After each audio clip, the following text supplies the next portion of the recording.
देखिए, ज्योतिष जो है ना वो बड़ा गहरा विषय है, बड़ा डीप विषय है और आपके जीवन के हर पार्ट को, हर हिस्से को अलग से देखा जा सकता है केवल कुंडली बना के। नवमांश कुंडली क्या होती है? देखिए, ज्योतिष का जब हम अध्ययन करते हैं, नॉर्मली जब मैं आपके सवाल के जवाब देता हूं तो मैं कहता हूं ना कि आपका लग्न ये है, राशि ये है। वो जन्म लग्न है। जन्म कुंडली, जन्म लग्न सबसे प्रमुख होता है, जिसको आमतौर पर हम सबसे पहले देखते हैं। इस जन्म लग्न के अलावा, जन्म कुंडली के अलावा सहायक रूप से 15 कुंडलियां और जुड़ी होती हैं, जो जीवन के 15 हिस्सों को बता देती हैं। इन लग्न और सहायक कुंडलियों को कुल मिला के 16 वर्ग या षोडश वर्ग कहा जाता है। जितनी भी कुंडलियां हैं, 16 कुंडलियां, उसमें सबसे ज्यादा इंपॉर्टेंट है जन्म कुंडली यानी लग्न कुंडली और नवमांश कुंडली।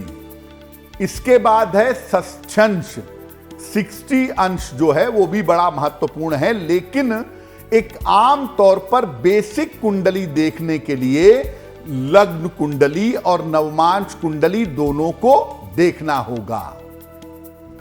अगर लग्न कुंडली को आप शरीर मानते हैं तो नवमांश कुंडली उसकी आत्मा है। बिना आत्मा के शरीर कितना भी बढ़िया हो, उसमें प्राण नहीं आ सकते।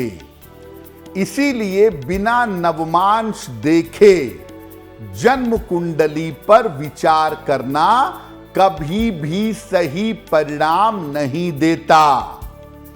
आपको किसी भी कुंडली की ताकत जाननी है तो आपको नवमांश कुंडली देखनी होगी। नवमांश कुंडली से आप ग्रहों की शक्ति के बारे में, वैवाहिक सुख के बारे में और तमाम रहस्यों के बारे में जान सकते हैं। बहुत बार ऐसा होता है ना, लोग कुंडली देखते हैं, लग्न कुंडली कहते हैं बड़ी बढ़िया कुंडली है, लेकिन जिंदगी में तो कुछ हुआ ही नहीं, मैं तो बड़ा साधारण रह गया, मैं तो तरक्की कर ही नहीं पाया। जरा ग्रहों की ताकत नवांश में भी देख लीजिए।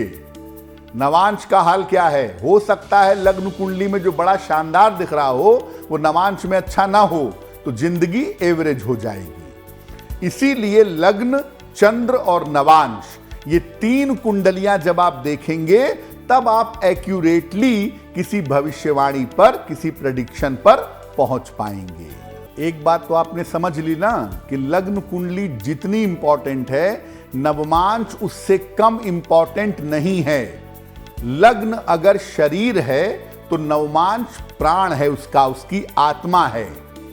नवमांश को इतना महत्व आखिर दिया क्यों गया है? देखिए, किसी कुंडली के जो आधार होते हैं वो होते हैं ग्रह और उनकी शक्ति।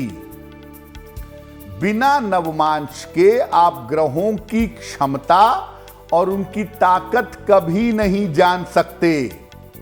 लग्न कुंडली में आपके बृहस्पति बड़ा मजबूत है, आप बड़े खुश हो गए कि बड़ा बढ़िया बृहस्पति है, और नवांश में उसकी हालत खराब है तो वो ताकतवर नहीं रहेगा।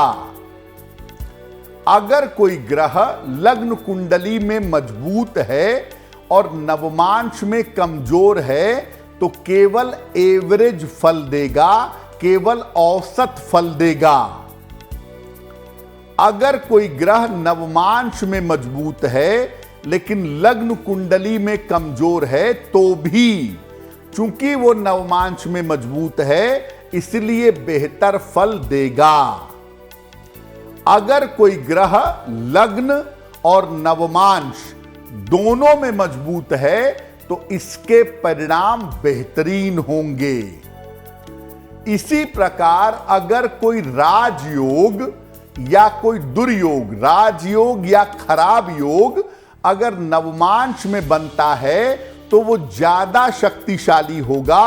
राजयोग होगा तो ज्यादा बड़ी सफलता मिलेगी, अशुभ योग होगा तो जीवन में ज्यादा नुकसान होगा। बिना नवमांश कुंडली का सूक्ष्म अध्ययन किए हुए विवाह पर विचार ना करें। लोग क्या करते हैं, लड़के लड़की की राशि देखे, नक्षत्र देखे, 25 गुण मिल रहा है, शादी कर लो। और बहुत सारे लोग आपको कहेंगे कि मेरे तो 32 गुण मिले थे, मेरे तो 28 गुण मिले थे, शादी चली नहीं पाई। देखिए, गुण वाले कैलकुलेशन का दोष नहीं है, गुण एक बेसिक इंफॉर्मेशन है केवल। अगर आपको कुंडली मिलानी है तो लग्न और नवमांश लड़के का भी और लड़की का भी, दोनों का देखिए, दोनों के नवमांश में कितना तालमेल है, ये देखने के बाद जब आप डिसीजन लेंगे तो चीजें बिल्कुल सही होंगी।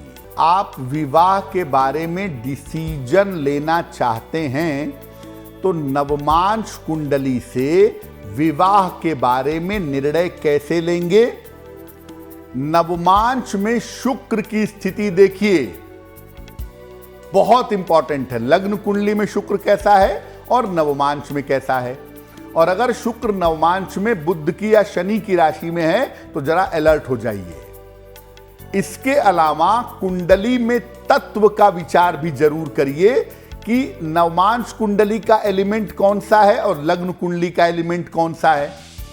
नवमांश कुंडली में ये जरूर देखिए, लड़का हो या लड़की हो, कि उसके अष्टम और 12वें द्वादश इन दोनों भाव की स्थिति क्या है।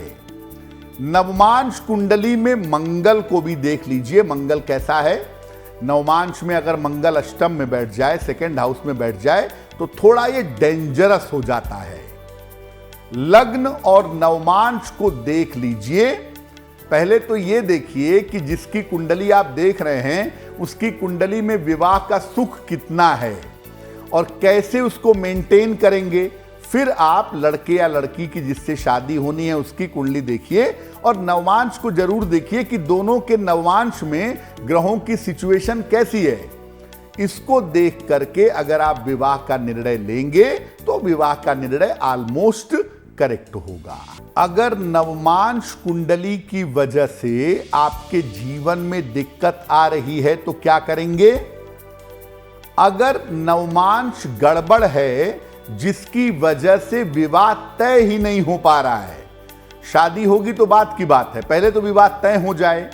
तो अगर विवाह तय होने में दिक्कत आ रही है तो रोज सुबह 108 बार ओम ह्रीं गौरिये नमः, ओम ह्रीं गौरिये नमः, इस मंत्र का जप करें। अगर नवमांश कुंडली के कारण वैवाहिक जीवन में दिक्कत आ रही है, शादी हो गई है लेकिन नवमांश में ग्रह थोड़ा गड़बड़ है जो वैवाहिक जीवन में दिक्कत दे रहा है, तो ओम गौरी शंकराय नमः, ओम गौरी शंकराय नमः, इस मंत्र का जप करिए। नवमांश कुंडली में खराब ग्रहों के योग हैं और जिसकी वजह से कुंडली के शुभ योग नष्ट हो रहे हैं, तो सूर्य देव को सुबह जल अर्पित करना शुरू करिए।